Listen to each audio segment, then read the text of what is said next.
Okay guys, for today's video, ito yung pinakamarami nagre-request na gusto nilang matutunan. Gagawa tayo ng skinless langgunisa. By the way, bago nga pala tayo magsimula, i-comment nyo nga below kung saan kayo located para malalaman namin kung saan naaabot ng mga video namin. Love, love, love. So ito yung pinakamalagang ingredient natin, 70-30 na ground pork, 70 lean, 30% fat. Pero kapag kayo may balat yung gagawin nyo ng gunisa, dapat parang mga 60-40. 60 karne, 40 na taba kasi mas juicy yon. So, ayan yung mga ingredient natin. Meron tayo ditong garlic, fresh garlic. Isang buo yan, guys. Oyster sauce, 4 tablespoon. This is 1 kilo and 1.1 kilo.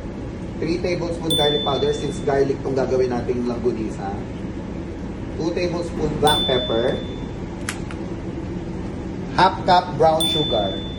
Konti lang yung nilagay ko sugar, guys, ha, kasi ito yung secret ko sa aking skinless langgunisa. Maple syrup. Nakita ko to based sa idea ng mga English sausage, no? Na merong maple flavor. And then lalagyan natin ng cornstarch, 1 cup. Tapos same dyan, lalagyan natin ng seasoning. Siguro mga 3 tablespoon ng seasoning. Kasi meron na tayong oyster sauce. Yan, pampalasa yan. And then soy sauce, mga half cup. Tansya-tansya na lang to, guys, ha.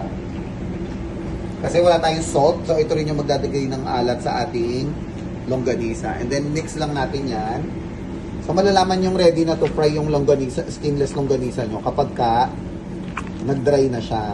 So kailangan i-relax nyo pa to, i-stay nyo na to, i-chill nyo siya ng mga 30 minutes to 1 hour para mag-incorporate lahat ng ingredient na.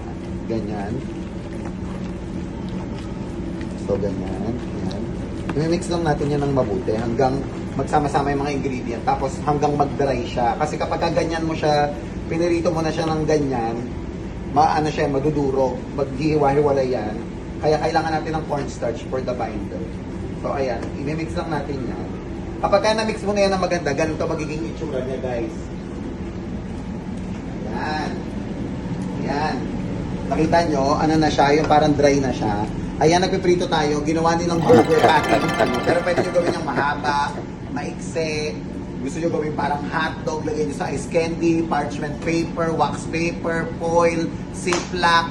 Sa plastic wrap pwede nyo gawin. Tapos, ito na yung finished product natin. Ayan. Tikman natin. Ang sarap.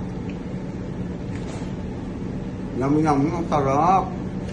Thank you so much. Magbenta na kayo nito, ha. Love, love, love.